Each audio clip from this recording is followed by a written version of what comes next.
There are 2,000 or so arches here in wherever we are. Hi, I'm Sophie. I drove an electric car on a coast-to-coast round-trip journey across the USA. I set out to answer 2 questions. Can it be done? And can it be fun? What I found was so much more. It's Sophie's Great American Electric Road Trip. Okay. Oh, perfect. Well. Where were we?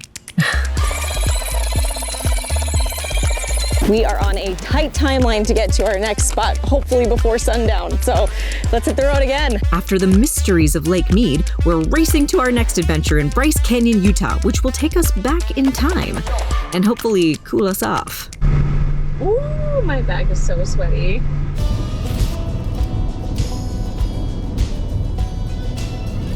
It's amazing to think this is all the same country.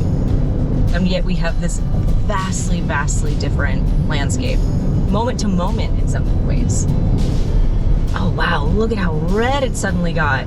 The color is so fascinating. We've got to figure out what the science is behind the color changes. Dinosaur blood. Dinosaur blood, yeah. Is it iron? Is it iron deposits? Maybe copper? Lichen? Either way, I'll liken it. Got a snack. Watch for wildlife? Don't mind if I do. Petrified logs over there, that's pretty cool. You see any horses yet? I have not seen any horses yet. Is this Valley of Fire? We're not even there yet. I'm so used to trying to get from point A to B as fast as possible when driving. And I think that's gonna be something I learn along this route, is that it is the journey. That's the whole point of let's slow down and actually experience it. I'm just taking it in. Yeah, we can just be for a bit. I think this majesty warrants just being. I do still kind of want snacks though.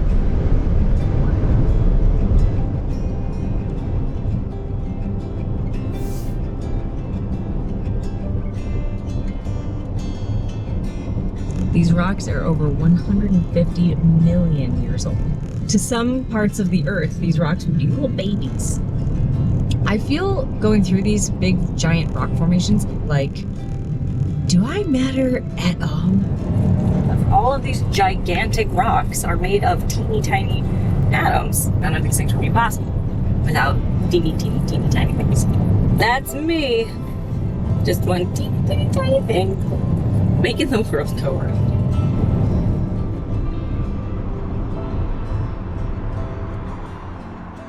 So it's 111 degrees this afternoon. Oh. How's it feel right now? Yes, 68.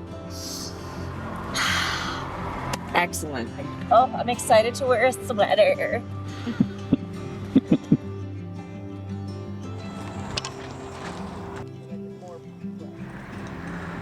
Yeah. Hey, Megan, are we horseback riding tomorrow, or is that Moab? That's here, right? I don't know where I we're think going it's to here. charge the horses, but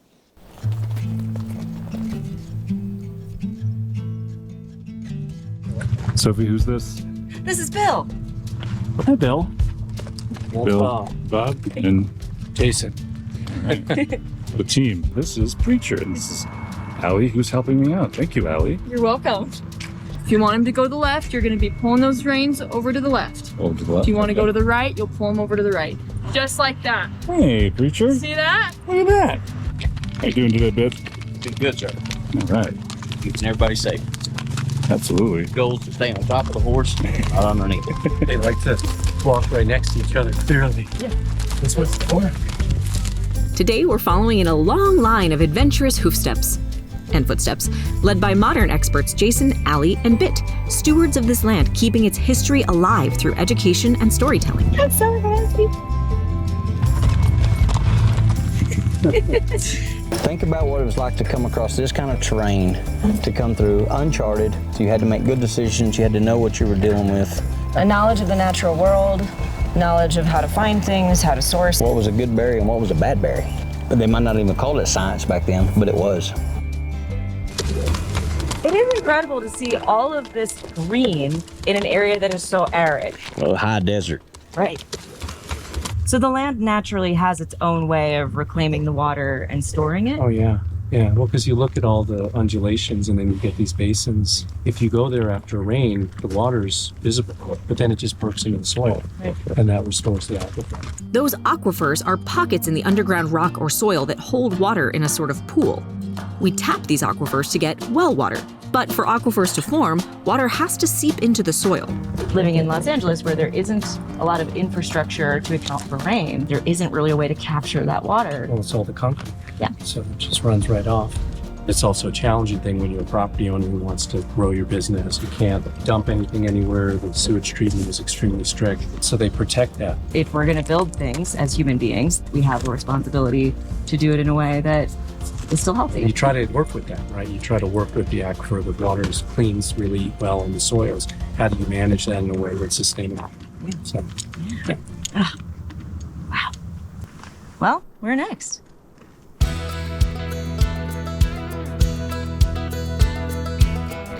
Bit has invited us on a wagon ride to his authentic 1800s reproduction chuck wagon, essentially the original food truck, which followed and fed the cowboys as they bullied the cows. But there is something about that that makes me nervous.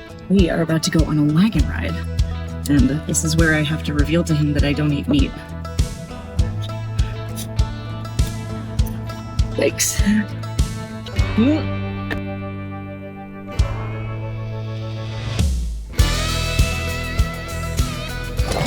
How far are we going? About 2,700 miles. Okay. But today, cross street. So this part is new. This is. So you see what the wagon did? It caused all this. Right. Yeah, so we can't be mad about it. I said, whoa. So we had 2 horsepower against, Yeah. how many horsepower? I don't know.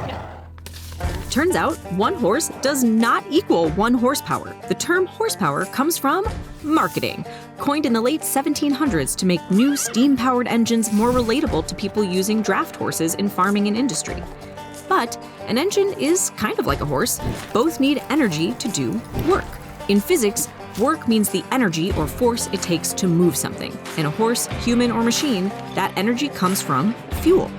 Animals are efficient energy converters, turning food into energy to power our muscles and brains so we can move, breathe, think, eat again. That's a lot of work, literally. A car can't eat a sandwich, but it does turn fuel into energy, whether that fuel is gasoline, electricity, hydrogen, steam, or even solar power. A car can certainly move with more force and speed than a horse.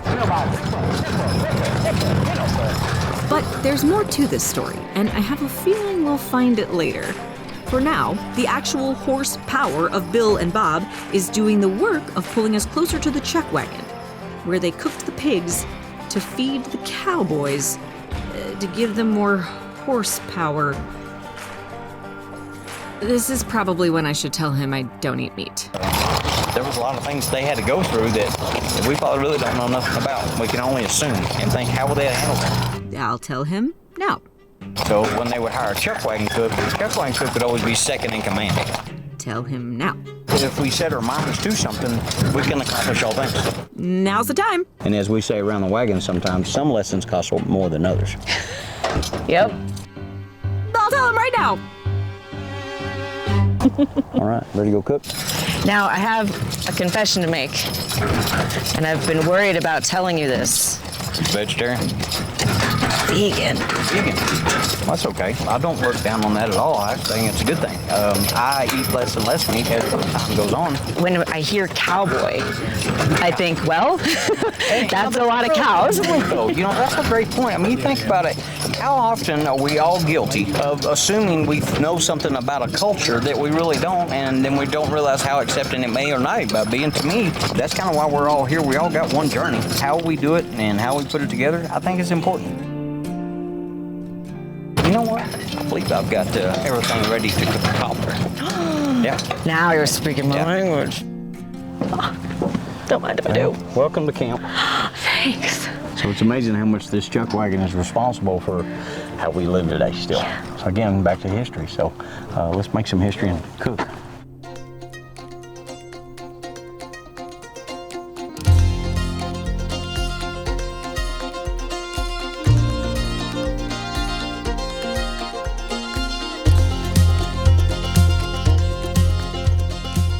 coffee is your thing, right?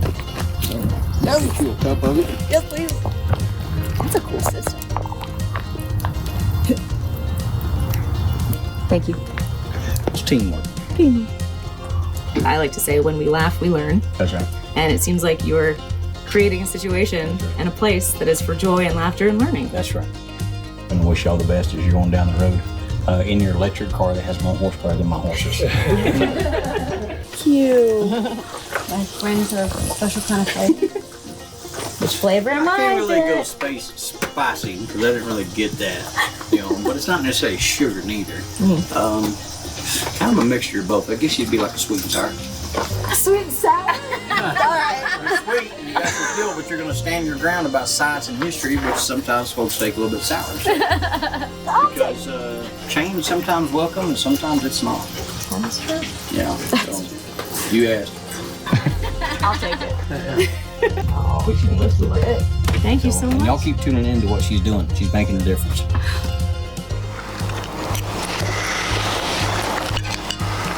Like, does it get any better than this? No. I have one more request, if possible. My crew also would really like to try cobbler. Would I be able to take them some? Thank you. Hey, Slim, check this out. That's how they plug in the power. That's our hero shot. I know, we're so cool. So our next destination is Moab. We're going to be in Moab for 2 nights and we'll be able to charge the entire time we're there. Looks like we only need to charge for about half an hour, and then we'll end up with 72 miles on arrival, but we do have to go because it's going to take a while to get there. Wow. Thank you, Bryce Canyon. Thank you indeed. What a cool, unexpected group of new friends. Oh, I already missed the horses. So, did you eat the bacon? I absolutely ate the bacon. I did not get a chance to tell them that I'm vegetarian. You want some of that cobbler too? I would love some. And immediately made the decision that I was going to eat it because they were very generous. That it would have been rude. I think you did the right thing. I think so too. How is it? It was delicious. How long has it been since you had bacon? Well, I did accidentally eat a hot dog at an Angels game a couple months ago. I forgot about that. We should be talking about these amazing rocks, but instead we're talking about hot dogs. Equally important.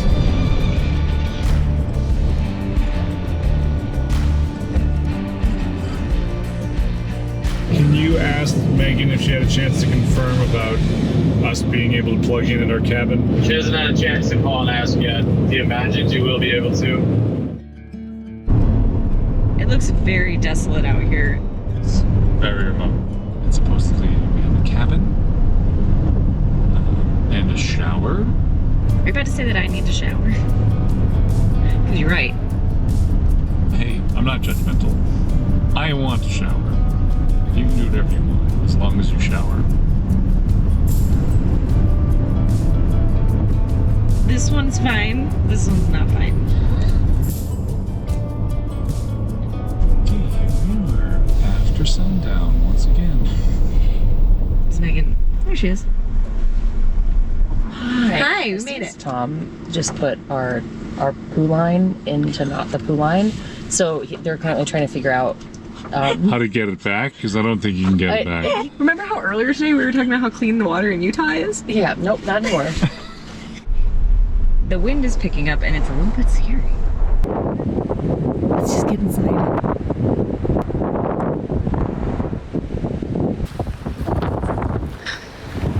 Uh-oh. Today had some technical hiccups, but we also got to eat some pie. I didn't get to eat it, but Sophie got to eat it. Look what I got you from the campsite. I thought this would be a more exciting reveal. I realize it doesn't look great, but hey, in the 1880s, nothing looked great. It looks like it was actually made in 1880. Maybe not an A+ presentation, but that's on me. That's really fun. Right? Mm-hmm. Yeah. Ready? So when we say like this is the kind of day that we were hoping to have, I mean it. Like, got to meet some really fascinating people that live very different lives from us. It's a good day. I got to ride horses. We met cowboys. I got to shower. Shout out to hot water. And now wind. What an adventure. I can feel the cabin shaking. I'm actually a little bit scared. It's so powerful, and it's kicking sand up, and it's like, oh gosh, the car's okay. I don't really want to go out to check. Save yourselves.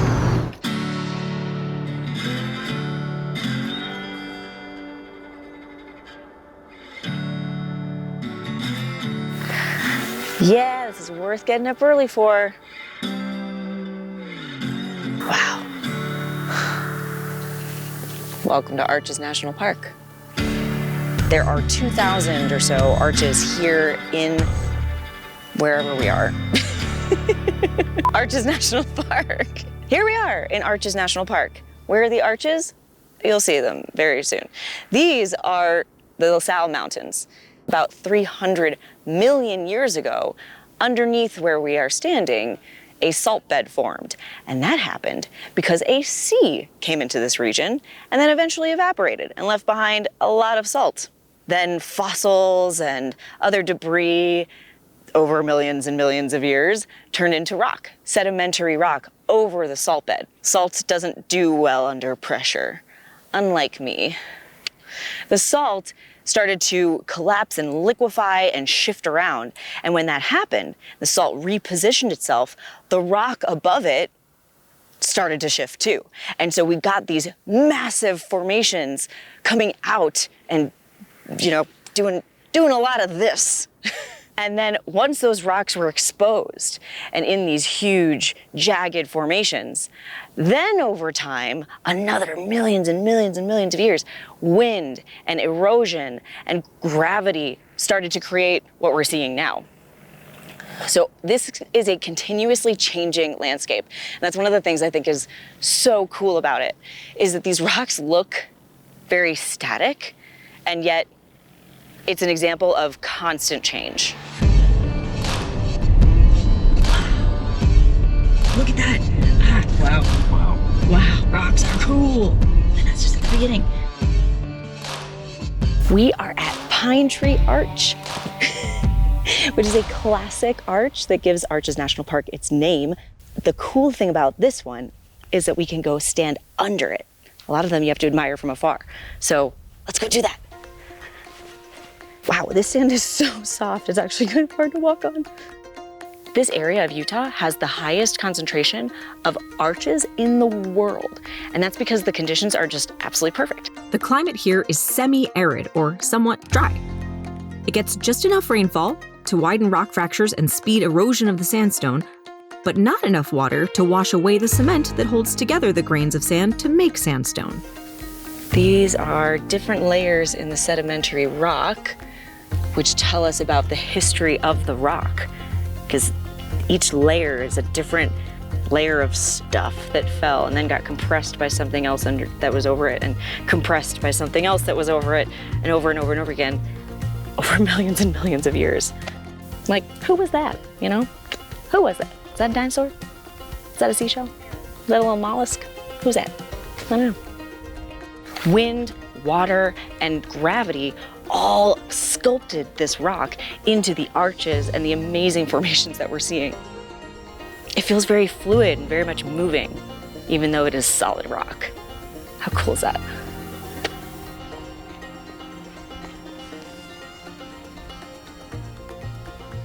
Here's a fun fact. Every time we touch this sandstone, and you can see and feel the sand particles coming off of the sandstone, every time we're doing that, we are eroding it a teeny little bit. That's what erosion is. Any force that takes the particles off of something. So technically we're contributing to erosion. No judgment, just an observation. I guess it's probably okay because they're letting us do it, but I still feel a little bit bad. When we're here, it's natural to look up. But there's also some really cool science if we look down. Not here. It's not here. I hope it's at the next place. So let's go.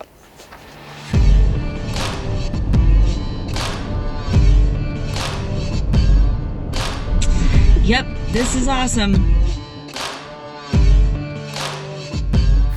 Ooh, yeah. Look at that one. Right off the trail, this might look like dirt. It is alive. This is biological soil crust, also called cryptobiotic soil. And it is made up of living organisms. We've got cyanobacteria, we've got fungi, we've got lichens, we've got mosses, and they are critically important to this ecosystem. You've got erosion protection, provides nutrients to plants. They're also very fragile. So the reason we couldn't see a lot of it is because people will trample them and it will take hundreds of years to grow back. I don't think I touched it. To me, this is such an important example of what we can miss if we're just not paying attention. Because we're looking up at these spectacular things, and not to take away from that, it is spectacular. What is way down here, microscopically small, is also spectacular. So cool.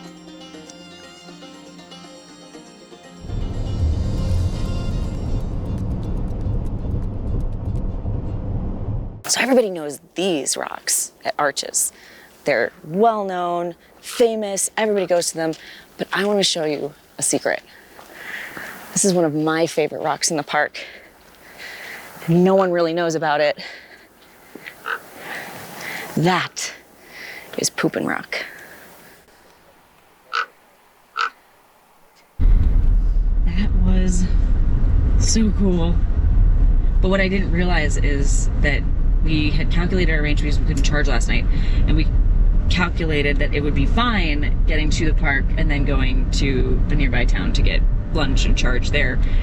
But I forgot that once we got to the park, we would have to keep driving in the park. And we're only going, it says 6 miles, and we have 80 miles left of range. But this is where like range anxiety definitely starts to creep in, because 80 miles should be plenty, but it is variable because that's an average. Well, that's the thing, the terrain. It's a lot of, that's a lot of this. Oh, we have 81 now, because we're going downhill. Yep. I feel fine now. This also went out, but I don't know where I am now. Oh, we have not seen a sign yet. No, okay, all right. All right, I don't know, I actually don't know where we're going.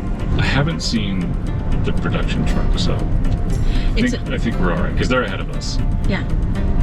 So, You think we're all right because we haven't seen them? Because we can't miss them. Right, unless we're going the wrong way. Yep, we went the wrong way. So we could only find one charger in this area, and we found out a little after the fact that it's technically for a hotel and not for regular people. So we're just gonna hope no one's mad at us. But we were at lunch for like 2 hours and we only got 18 miles of charge. This is very different from the half hour to full charge from before, so I'm a little nervous. I just hope we can get to our next charger with enough juice. But it was free because it was for hotel guests, so that's nice. Okay, let's go. Is this my best moment? No.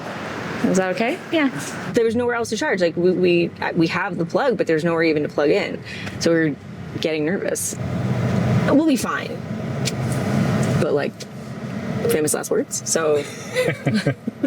Have we used up now our good luck, our good karma, by taking something? I don't know, but the car wasn't beeping consistently at us before we did this. Are we cursed? No, I shouldn't have said that out loud. I'm kidding.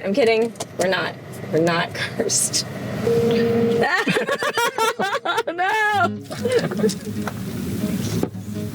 The one time.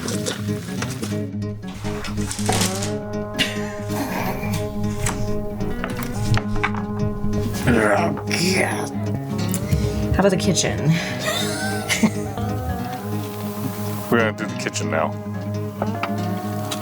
Does no one ever open windows out here?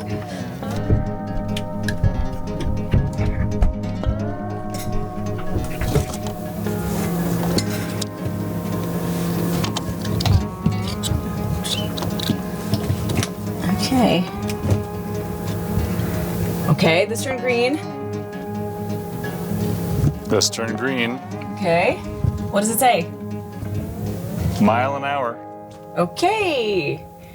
It says it's gonna fully charge in 44 hours, 45 hours, 46 hours, 47 hours, 48 hours, No. 49, 50, 230 hours. Right. Well, this cabin's nice. Let's just stay here for 6 days. It's nice here. We have to be in New York in 6 days. I don't care anymore. I'd like to go to New York again someday.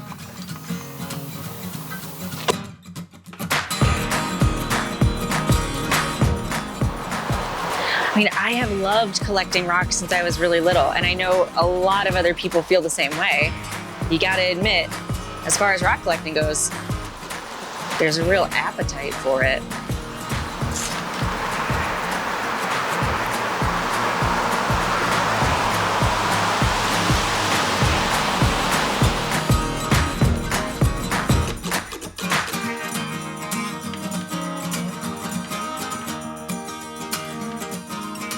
Support for this program was provided in part by VELA. VELA connects families and founders in the indie education movement, where families take charge of their children's education. Learn more in the VELA app or at vela.org. Cool jacket.